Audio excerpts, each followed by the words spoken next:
Okay, हम dissolution के questions part 2 पे आ चुके हैं। क्वेश्चंस का पार्ट 1 में हमने जर्नल एंट्री सीखी थी। आज हम लेजर्स से सॉल्व करने की कोशिश करेंगे। तो लेजर अगर हम क्वेश्चंस का कभी कर रहे हैं तो उसमें भी पॉइंट तो जर्नल से ही रिलेट करता है। मतलब अगर हम जर्नल एंट्रीज हम सब ढंग से कर लेते हैं तो क्वेश्चन कुछ भी नहीं बचता। ध्यान देना, हम जर्नल से को रिलेट करते हुए पढ़ेंगे, ठीक है। जो जो हमने जर्नल सीखी है उसके सारों की जर्नल एंट्री भी पास करेंगे और लेजर भी बनाएंगे। अब एक क्वेश्चन है तो मैं आपको डिक्टेट कर देता हूँ। बैलेंस शीट है, ABC पार्टनर है, इक्वल रेशो है, कैश 10,000 है, डेटर 1,00,000, 5,000 का प्रोविज़न बना रखा है, इन्वेस्टमेंट दे रखी है, स्टॉक, बिल्डिंग एंड गुडविल, और creditor Mrs A's loan.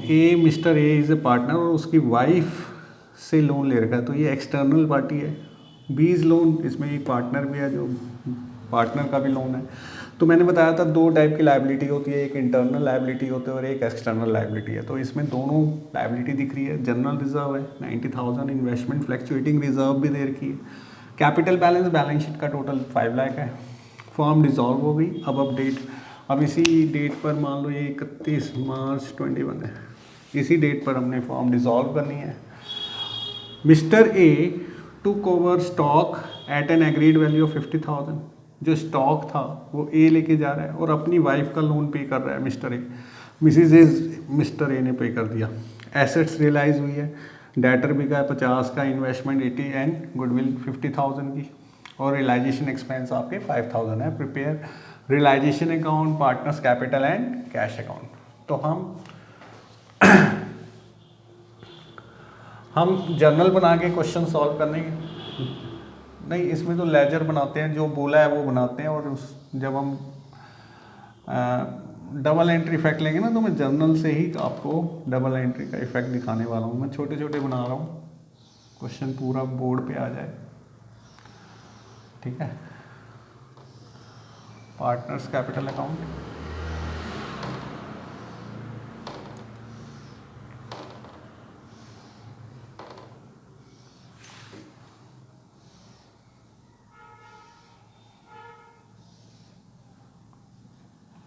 And cash account.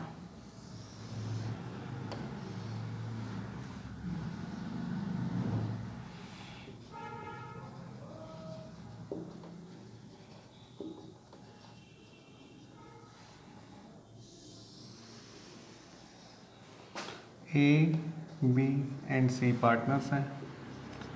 यहाँ बैलेंस ब्रॉट डाउन आपको दे रखा है 1 लाख। देखो क्वेश्चन करने का तरीका क्या है कि हम पहले बैलेंस शीट की 100% आइटम ट्रांसफ़र कर देंगे, जैसे जनरल में हमने सीखा है। तो कैपिटल बैलेंस कैपिटल अकाउंट में शो कर रहे हैं, क्रेडिट बैलेंस है क्रेडिट साइड में दिखा रहे हैं, लायबिलिटी साइड क्रेडिट साइड होती है, तो क्रेडिट बैलेंस है तो क्रेडिट साइड में मैंने दिखा दिए, ठीक है। कैश का एसेट साइड से लेके चलते हैं, क्योंकि सबसे पहले मैंने जो जर्नल में सिखाया था वो क्या था, हम सारी एसेट्स को ट्रांसफ़र करते हैं रियलाइजेशन अकाउंट में, ठीक है। कैश पहले से ही लिक्विड फॉर्म है और कैश का कैश अकाउंट बन रहा है, तो हम उसमें हम दिखा देंगे टू बैलेंस ब्रॉट डाउन। आपके पास कैश का बैलेंस है 10,000, तो ये कैश पहले से लिक्विड फॉर्म है, इसलिए कैश अकाउंट को हम कैश के बैलेंस में ट्रांसफ़र कर देते हैं। अब सारी एसेट मैंने अगर इन शॉर्ट में जर्नल एंट्री बता रहा हूँ, पहली एंट्री जो हमने लिखवाई थी वो था realisation account debit to sundry asset. तो हम सबसे पहले ट्रांसफ़र एंट्री करेंगे, ठीक है ना। रियलाइजेशन अकाउंट मैंने बनाया ये रियलाइजेशन अकाउंट, ठीक है। अब इसमें ये डेबिट साइड है, हमने एंट्री पास किया रियलाइजेशन टू सन्ड्री एसेट, तो यहाँ पे लिखूंगे टू सन्ड्री एसेट्स। अब सारी एसेट्स मैं इसमें डाल देता हूँ, जो भी एसेट है, जैसे डेटर। अब देखो डेटर पे प्रोविज़न है तो ओरिजिनल डेटर 1 लाख के है ना, तो ओरिजिनल डेटर ही दिखाने हैं। टू डेटर, तो हम डेटर 1 लाख दिखाएंगे ओरिजिनल डेटर, और प्रोविज़न जो है वो क्रेडिट में लिख के छोड़ देंगे, क्योंकि अब प्रोविज़न का कोई मतलब नहीं बनता। प्रोविज़न फॉर डाउटफुल डेट ये प्रोविज़न फॉर डाउटफुल डेट आपके 5000 है, ये क्रेडिट में लिख के छोड़ देंगे। अच्छा, इसका ट्रीटमेंट क्या है कि जैसे कि कोई भी एसेट और उसके अगेंस्ट कोई प्रोविज़न या रिजर्व बनाओ, कोई भी एसेट उसके अगेंस्ट प्रोविज़न हो या रिजर्व हो, तो एसेट्स को तो हम डेबिट में दिखा देंगे और उसके अगेंस्ट, एसेट्स के अगेंस्ट अगर एग्जिस्ट करता है कोई और रिजर्व या प्रोविज़न तो हम उसको क्रेडिट करके दिखाएंगे। जैसे कि डेटर को मैंने डेबिट में लिख दिया और प्रोविज़न उसका 5000 क्रेडिट में लिख के हम छोड़ देंगे। इट्स नॉट ए लायबिलिटी कि इसे पे करना है, नहीं, इसको क्रेडिट में लिख के छोड़ देंगे, भूल जाओ बस। अब ऐसे ही देखो, इन्वेस्टमेंट है और इन्वेस्टमेंट फ्लैक्चुएटिंग रिजर्व है, तो कोई भी एसेट और उसके अगेंस्ट कोई रिजर्व तो वो क्रॉस हो जाता है। इन्वेस्टमेंट तो हम यहाँ पे डालेंगे, इन्वेस्टमेंट को तो बेचने के लिए हम इस अकाउंट में डाल रहे हैं। इन्वेस्टमेंट कितने की है? 1,05,000 की, ठीक है। और इन्वेस्टमेंट फ्लैक्चुएटिंग रिजर्व हम क्रेडिट में लिख के छोड़ देंगे। इसमें कितना है इन्वेस्टमेंट फ्लैक्चुएटिंग रिजर्व? 10,000। तो ये याद रखना, कई बार स्टॉक होता है और स्टॉक रिजर्व भी लिखा होता है, तो स्टॉक हम एसेट्स में डाल देंगे और रिजर्व क्रेडिट में लिखकर छोड़ देंगे। देखो, जो जनरल रिजर्व है उसके अगेंस्ट कोई एसेट नहीं है, तो हम इसको पार्टनर्स में बांटते हैं, बाय जनरल रिजर्व, है ना, ऐसे बांटेंगे।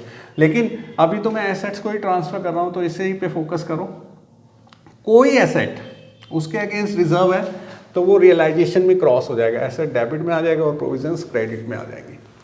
स्टॉक का स्टॉक रिजर्व होता तो स्टॉक यहाँ रिजर्व है। अब जनरल रिजर्व जनरल पर्पस के लिए, इसलिए पार्टनर्स में बांटेंगे, ठीक है ना। वो रिजर्व स्पेसिफिक है तो स्पेसिफिक को रियलाइजेशन में ट्रांसफर कर देना है। मान लो अगर क्वेश्चन के अंदर इन्वेस्टमेंट नहीं होती, अगर इन्वेस्टमेंट नहीं होती और इन्वेस्टमेंट फ्लैक्चुएटिंग रिजर्व दिखता, तो फिर ये जनरल रिजर्व की ट्रांसफर होता बाय इन्वेस्टमेंट फ्लैक्चुएटिंग रिजर्व, यहाँ पे डाल देते। सॉरी, तो हमने क्या देखना है, इन्वेस्टमेंट फ्लैक्चुएटिंग रिजर्व क्रेडिट में क्यों लिखा? क्योंकि इसके अगेंस्ट एसेट है। अगर इन्वेस्टमेंट नहीं होती और इन्वेस्टमेंट फ्लैक्चुएटिंग रिजर्व दिखता तो उसे पार्टनर्स कैपिटल में ही बांट देता, क्योंकि वो स्पेसिफिक एसेट उसकी है ही नहीं। कोई एसेट है, उसके स्पेसिफिक रिजर्व बनाओ तो उसको क्रॉस करना है। आई थिंक आप सब समझ गए होंगे। फिर इन्वेस्टमेंट के बाद स्टॉक ट्रांसफर करा, स्टॉक आपका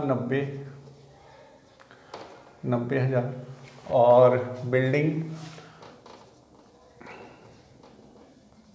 1,20,000 और गुडविल। देखो, गुडविल भी एक एसेट है, गुडविल भी यहाँ ट्रांसफर होगा। एडमिशन, रिटायरमेंट जब भी बैलेंस शीट में दिखती थी हम गुडविल पार्टनर्स कैपिटल में राइट ऑफ कर देते। यहाँ पर ऐसा नहीं है, गुडविल एक एसेट है और उसको बेचने के लिए हमने रियलाइजेशन अकाउंट में ट्रांसफ़र करना है। तो अब इसको हम ट्रांसफ़र करेंगे। अब इसका टोटल करते हैं पहले। 2 लाख, 4,95,000, 4,95,000 हो गया। तो देखो, हमने पहले क्या करना है, सारी की सारी एसेट्स को हमने कहीं ना कहीं ट्रांसफ़र कर दिया है। जैसे कैश अकाउंट में एसेट सारी वहाँ की प्रोविजंस क्रेडिट में डाल दिया, ठीक है। अब लायबिलिटी के बाद सारी लायबिलिटी, दूसरी एंट्री जो हमने सीखी थी वो liability debit, sundry liability debit to realisation, ये एंट्री मैंने सीखी थी। इसमें हमने सारी लायबिलिटी को ट्रांसफ़र किया था। सारी कौन सी liability? External liability, internal liability नहीं। तो देखो, ये क्रेडिटर एक्सटर्नल लायबिलिटी है, मिसिज ए भी एक्सटर्नल है। क्यों? क्योंकि पार्टनर ए है, उसकी वाइफ पार्टनर थोड़ा है, तो वाइफ तो एक्सटर्नल पार्टी है, तो ये दोनों एक्सटर्नल है। ये इंटरनल लायबिलिटी है। तो इंटरनल लायबिलिटी जैसे बीज लोन, तो इसका लोन अकाउंट बनाने की आदत डालनी है हमें, ठीक है ना। लोन अकाउंट बनेगा तो मैं इसका छोटा सा लोन अकाउंट बना के दिखाऊंगा आपको। और ये पहले ट्रांसफ़र करते हैं। तो 2 liability bye sundry liability, creditor और मिसेज एज लोन। लो भाई, मैंने ये दोनों ट्रांसफ़र कर दिया। 1 लाख का तो क्रेडिटर है और 20,000 का मिसेज एज लोन है, तो 1,20,000 का हो गया। अब बीज लोन आ गया तो मैं ये दोनों मिटाकर एक छोटा सा बीज लोन अकाउंट भी बनाऊंगा।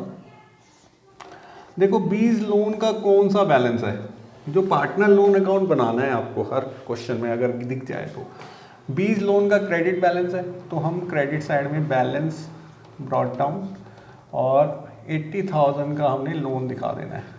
ओके बिल्कुल ठीक, मैंने देखो तीनों चीज़ दिखा दी। जनरल रिजर्व आ गया, अब जनरल रिजर्व तो पार्टनर्स का हिस्सा होता है तो पार्टनर्स में बांटेंगे। 90,000 इक्वल रेशियो है तो 30-30-30 हो गया।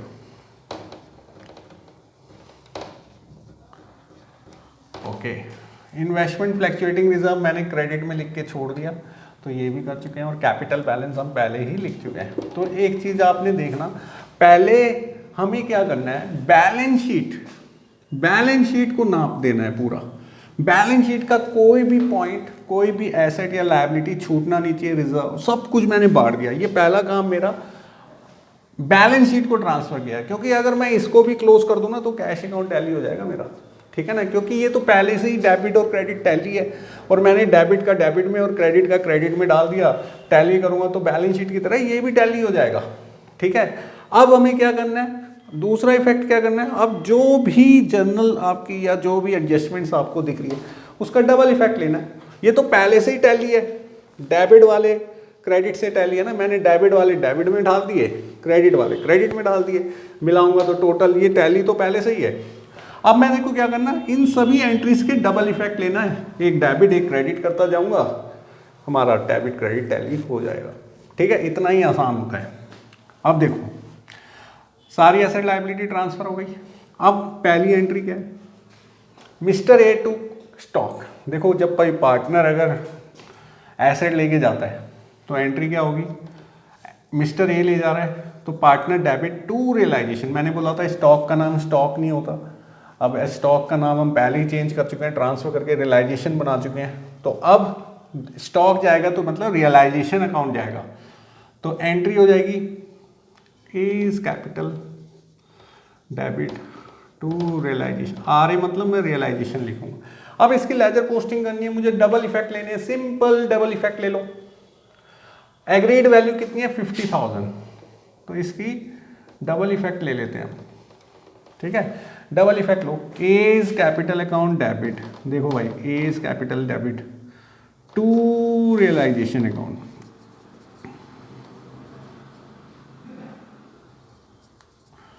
रियलाइजेशन में 50,000, तो ये तो ए में डाल दी मैंने एंट्री। अब रियलाइजेशन के क्रेडिट में बाय एज कैपिटल अकाउंट, और ये क्या ले गया है स्टॉक, स्टॉक ब्रैकेट में लिख दिया मैंने कि आपको ध्यान रहेगा कि कौन सी एसेट जा रही है आपकी। तो ये 50,000 देखो क्रॉस एंट्री, एक क्रेडिट कर दिया एक डेबिट कर दिया, हमारा टैली होना ही है।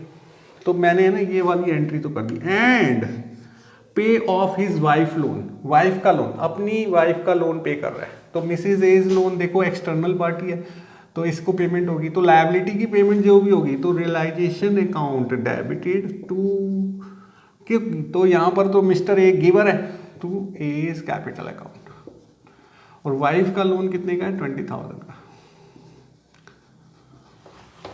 ठीक है। तो ये आपने कर दिया, रियलाइजेशन अकाउंट को डेबिट करेंगे टू एज कैपिटल अकाउंट, ये वाइफ लोन हो गया, यहाँ पर पे ऑफ कर दिया हमने, वाइफ लोन की पेमेंट कर दी कितने की 20,000 की, और इसका डबल इफेक्ट एक एक क्रेडिट में, देखो ना एक क्रेडिट हो रहा है बाय रियलाइजेशन अकाउंट,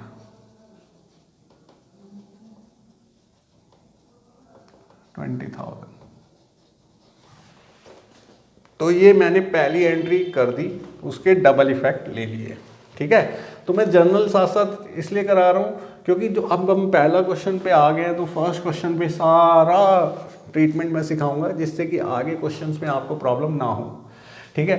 सब कुछ जर्नल से रिलेट कर रहा है, मैं बस जर्नल सोच रहा हूँ और उसका लेजर पोस्टिंग कर दूंगा जो मैंने 11th में सीखी थी, बस और कुछ नहीं है, सबकी डबल एंट्री करनी है, ठीक है। तो ये फर्स्ट एंट्री थी और ये मैंने कर दी, हो गई। तो मैं इसको मिटा देता हूँ, स्पेस इज कॉन्स्टेंट हेयर। तो अब दूसरी एंट्री की बात करेंगे, मैं छोटा छोटा जर्नल बनाऊंगा ना, जगह नहीं है स्पेस। तो एसेट रियलाइज एज फॉलो, अब एसेट रियलाइज हो रही है मतलब पैसे आ रहे हैं एसेट जा रही है, तो जर्नल एंट्री क्या होगी, cash account debit to realisation account. अब एसेट क्या है, कौन कौन सी जा रही है, देखो एसेट, डेटर, इन्वेस्टमेंट और गुडविल। 1,80,000 मतलब 1,80,000 से सारी एसेट्स बिक गई हमारी, है ना, ये वाली एसेट सारी बिक गई। तो इसकी जर्नल एंट्री हमने क्या बनाई, cash account debit to realisation, और 1,80,000 से रियलाइज हो रही है, तो एंट्री कर दूंगा मैं कैश अकाउंट में टू रियलाइजेशन अकाउंट 1,80,000, ठीक है। और रियलाइजेशन के क्रेडिट में लिखेंगे बाय कैश, और लिख दूंगा एसेट रियलाइज्ड हो गई हमारी, ठीक है। 1,80,000 अमाउंट कॉलम में मैं कुछ नहीं आने दूंगा, ठीक है। ये काम हो गया ख़त्म, ये सेकंड एंट्री भी हमारी कंप्लीट होगी, कैश के डेबिट में और रियलाइजेशन के क्रेडिट में, काम ख़त्म हो गया। अब थर्ड क्या है, रियलाइजेशन एक्सपेंस। रियलाइजेशन एक्सपेंस हो रहा है, तो एक्सपेंसेस के ऊपर तो हमने बहुत बड़ा क्वेश्चन भी किया था पिछले लेक्चर में। तो एंट्री होती है realisation account debit to cash, firm का एक्सपेंस फर्म पे कर दिया है, तो रियलाइजेशन टू कैश अकाउंट, ठीक है ना, ये एंट्री पास होगी। तो realisation account debit to cash, ये एक्सपेंसेस हमने डाल दिए, ठीक है ना, ये एक्सपेंसेस डाल दिए। तो इसके डबल इफेक्ट ले लेंगे, रियलाइजेशन के डेबिट में और कैश के क्रेडिट में बाय रियलाइजेशन। अब मैंने अमाउंट अभी क्यों नहीं डाला, क्योंकि मुझे एक पॉइंट समझाना है। इसका तो हो गया रियलाइजेशन टू कैश, तो रियलाइजेशन के डेबिट में टू कैश और बाय कैश में बाय रियलाइजेशन एंट्री होगी 5,000। ये ऐसे मैं लिख देता हूँ, ये हो गया कंप्लीट, हो गया काम, ठीक है। अब हमें ये देखना है कि एक्सटर्नल लायबिलिटी, जैसे हमने सारी एंट्री कर ली, तो हमें ये देखना है कि इंटरनल और एक्सटर्नल लायबिलिटी क्या हमने सारी पे करी है, ठीक है। हमने देखा इंटरनल लायबिलिटी बी का लोन था 80,000 रुपये का, वो हमने अभी तक पे नहीं किया और क्वेश्चन में भी कोई इन्फॉर्मेशन नहीं है, तो इसका मतलब ये है कि फर्म को पे करना पड़ेगा। तो फर्म को क्या पे करना पड़ेगा, बी का लोन, तो B is loan account debit to cash. ये लिखने की ज़रूरत नहीं है, ये आपको पे करना ही है। तो हमने देखा टू कैश 80,000, और ये तो हो गया टैली, दोनों टैली हो गया। और कैश के क्रेडिट में लिखेंगे बाय बीज लोन 80,000, ठीक है, ये काम खत्म हो गया। ये तो हो गया इंटरनल लायबिलिटी। अब एक्सटर्नल लायबिलिटी भी देखना है। एक्सटर्नल लायबिलिटी कौन सी हमने पे कर दिया, देखो वाइफ का लोन तो उसने पे कर दिया था, ये नहीं, लेकिन ये क्रेडिटर के बारे में कहीं कोई इन्फॉर्मेशन नहीं थी, क्रेडिटर के बारे में कोई इन्फॉर्मेशन नहीं दे रही, तो ये भी हमें पे करनी है। ये याद रखना, हमें एक्सटर्नल लायबिलिटी तो हर हाल में पे करना है। जैसे ये 2 लायबिलिटी है, तो यहाँ पे 2 की पेमेंट आनी चाहिए, एक की पेमेंट है, दूसरे क्रेडिटर की पेमेंट नहीं है, तो हमें फिर बुक वैल्यू पे एंट्री करनी पड़ेगी, रियलाइजेशन अकाउंट डेबिट, क्रेडिटर की पेमेंट करनी पड़ेगी, तो ये क्रेडिटर की पेमेंट हो रही है रियलाइजेशन, लेकिन क्रेडिटर टू कैश नहीं होती, रियलाइजेशन टू कैश। हमने पिछले लेक्चर में पूरा डिटेल्ड पढ़ा था इसके बारे में, पेड क्रेडिटर, है ना। तो एंट्री हम रियलाइजेशन टू कैश करेंगे और बुक वैल्यू पे कर देंगे। 1 लाख के क्रेडिटर है ना, तो 1 लाख की पेमेंट होगी। तो अब हम एंट्री कर देंगे रियलाइजेशन टू कैश, तो ये क्रेडिटर की पेमेंट जा रही है 1 लाख। तो ये मैं एक साथ इसलिए लिख दिया था कि 1,05,000 सीधा आ जाएगा ना, एक्सपेंस 5,000 के और क्रेडिटर तो 1 लाख, और यहाँ पर मैं 5,000 को काट के 1,05,000 कर देता हूँ, क्योंकि मेरे पास स्पेस छोटा ही है। तो अब हम अपना क्वेश्चन क्लोज कर सकते हैं, ठीक है। अब हमारी एंट्री हो गई, जो हिडन एडजस्टमेंट्स थी वो भी मैंने कर दी। जैसे हिडन क्या था, बी के बारे में कुछ नहीं लिखा था, तो बी का हमने पे करा था, बी टू कैश, तो बी लोन, और क्रेडिटर के बारे में कुछ नहीं इन्फॉर्मेशन थी, तो हमने उसको बुक वैल्यू पे करा, रियलाइजेशन टू कैश, तो रियलाइजेशन टू कैश हमने कर दी, कैश में क्रेडिटर की टोटल 1,05,000 के एक्सपेंस है इसमें, ठीक है। अब हम क्लोज करेंगे। अब देखो डेबिट साइड ज़्यादा है, क्रेडिट साइड ज़्यादा है, हमारा डेबिट ज़्यादा है मेरे ख्याल से, डेबिट ज़्यादा आ रहा है, ठीक है ना। डेबिट का टोटल करते हैं 6,20,000 है ना। क्रेडिट का टोटल देखो कितना आ रहा है। क्रेडिट में आपके दे रखा है 5,000, 10,000, 120 है ना। तो 3,65,000 के आसपास हो रहा है, 365 ही होगा। तो 620 में से माइनस करेंगे कितना बच जाएगा, 2,55,000। चेक कर लेना आप भी, 2,55,000 ये आ गया loss transfer to partner capital. A is capital account, B is capital account और सी इज कैपिटल अकाउंट। और डिवाइड इक्वल रेशो है तो डिवाइड बाय 85 हो जाएगा ना। 3 से करा तो 85, 85 और 85, 15, 24, 25, ठीक है। तो ये ट्रांसफ़र होगा यहाँ से क्रेडिट से इसके डेबिट में आएगा। तो 2 लिख रहा हूँ मैं, रियलाइजेशन अकाउंट, ये लॉस है, ठीक है ना, लॉस। तो 85,000 ये 85 और 85, बस हमने रियलाइजेशन क्लोज करा। उसका जो लॉस था वो पार्टनर्स कैपिटल में ट्रांसफ़र कर दिया। अब मुझे बस क्रेडिट और डेबिट को देखना है। ए को फोकस करते हैं पहले। ये 1,50,000 है और ये 1,50,000 नहीं है, कम है, 1,35,000 है, 35, तो यही साइड ज़्यादा है। 1,50,000, 1,50,000, तो ये कितना हो गया 35, तो 15,000 आपका शॉर्ट आ गया। This is payment to cash.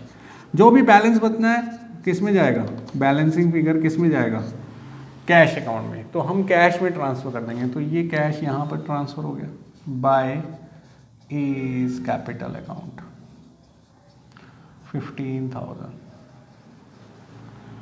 Okay, यहाँ पर 85,000 आ रहा है क्योंकि डेबिट साइड ज़्यादा है और यहाँ 80 आ रहा है, दिस इज़ 85।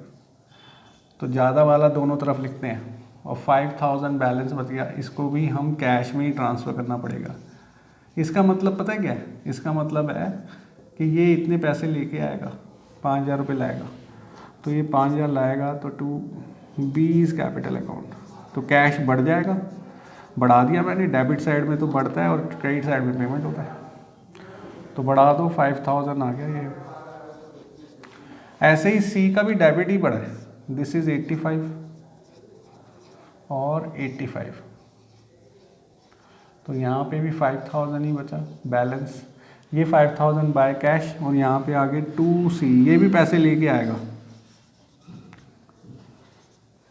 5,000 और ये टोटल हो जाएगा 2 लाख।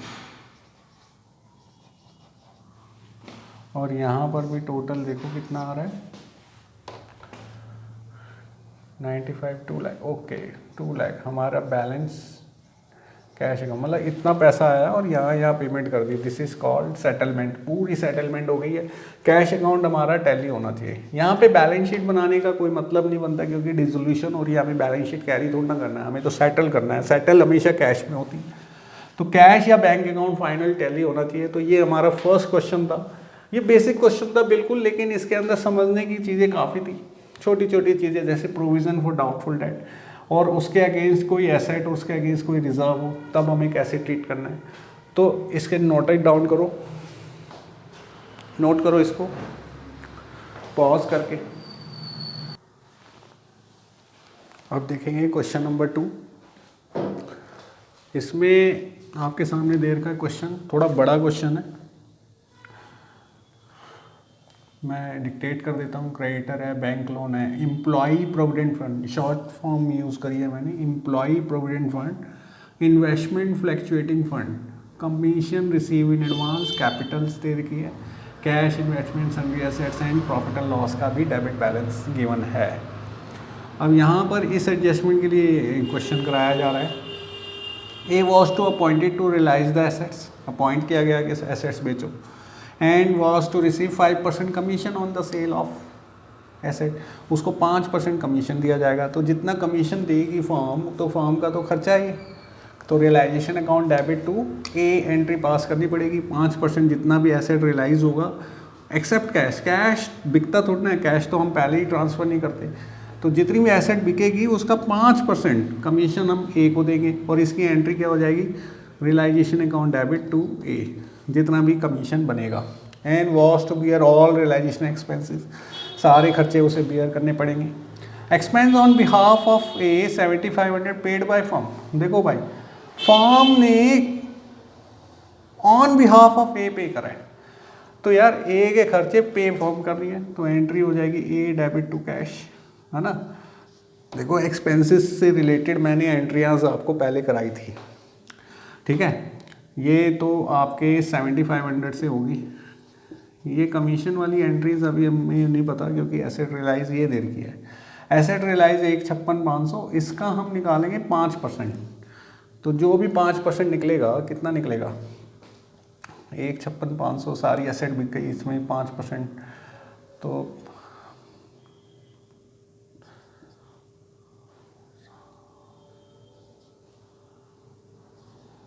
7825 आएगा commission, 7825।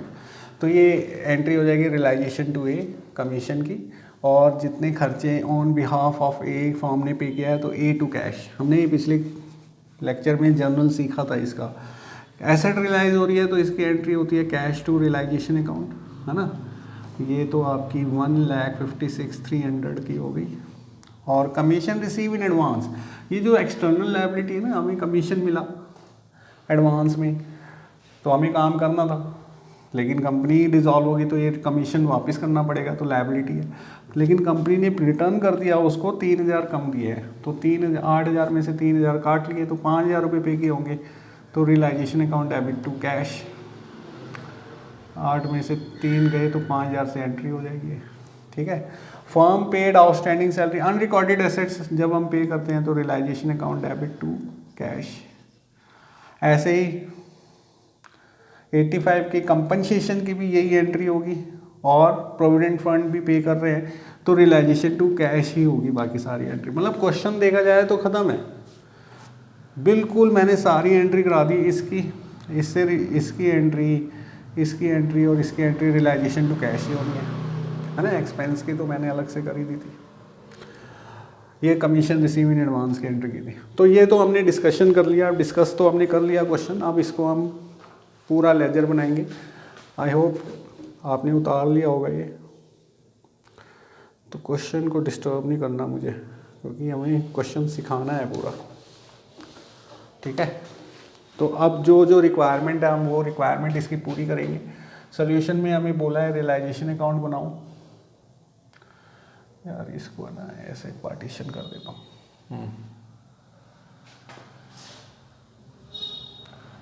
This is realisation account, partners capital account,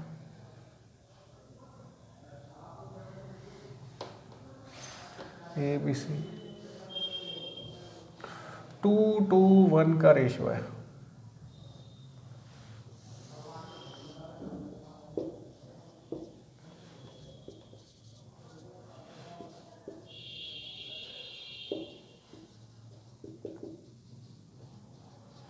और लास्ट में कैश अकाउंट, पता नहीं आपको दिखेगा नहीं दिखेगा, दिख जाएगा मेरे हिसाब से, तो दिख जाएगा क्या, चेक कर लेते हैं एक बार। थोड़ा ही दिख रहा है ये तो,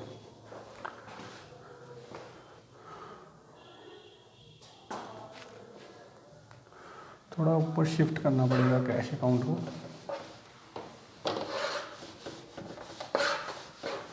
रियलाइजेशन भी थोड़ा ऊपर शिफ्ट कर देते हैं।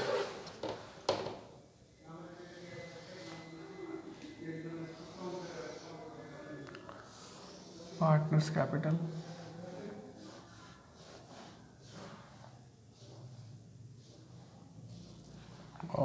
कैश अकाउंट, बस इससे ज़्यादा शिफ्ट नहीं हो सकता। अब कोशिश करेंगे कि इसी एरिया में हमारा काम पूरा हो जाए। पार्टनर्स कैपिटल अकाउंट और this is realisation account. Okay, अब मैं एंट्री बोलूँगा क्योंकि लिखने के लिए मेरे पास स्पेस नहीं है, ठीक है। तो पहली एंट्री थी realisation account debit to sundry assets, लेकिन एसेट साइड की तरफ देखें तो 60,000 का कैश है पहले, तो कैश तो पहले से ही लिक्विड फॉर्म है, तो टू बैलेंस ब्रॉट डाउन 60,000 हमने डाल दिया।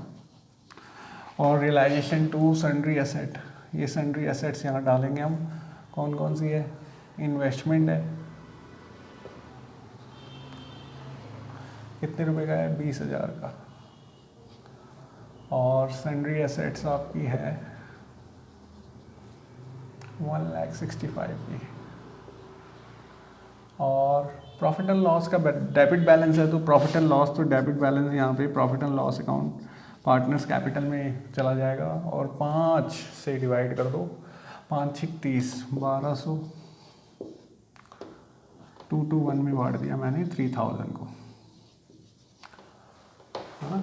5 6 30, 600 रुपये आ गया, उसको डबल कर दिया। तो ये आपने देखो एसेट साइड मैंने ट्रांसफ़र कर दी। अब लायबिलिटी साइड में एक्सटर्नल लायबिलिटी, ठीक है, सब ट्रांसफ़र करेंगे। तो एम्प्लॉय प्रोविडेंट फंड लायबिलिटी होती है, वो पे करना पड़ेगा। क्रेडिटर्स आप यहाँ पे तो पहले 1,85,000 लिख दिया। अब सन्ड्री लायबिलिटी ट्रांसफ़र करते हैं एक्सटर्नल लायबिलिटी। तो क्रेडिटर आपके हैं 50,000 के। बैंक लोन 35 का। एम्प्लॉय प्रोविडेंट फंड आपकी लायबिलिटी होती है 15,000 की। और investment fluctuating reserve it's not a liability. तो इन्वेस्टमेंट फ्लैक्चुएटिंग रिजर्व फंड ये आपने है ना ट्रांसफ़र करके छोड़ देना होता है। जैसे प्रोविज़न फॉर डाउटफुल डेट होता है, वो क्रेडिट में लिख के छोड़ देते हैं, वैसे ही इन्वेस्टमेंट फ्लैक्चुएटिंग फंड के लिए साथ करना है। कमीशन रिसीव इन एडवांस, ये भी तो लायबिलिटी है।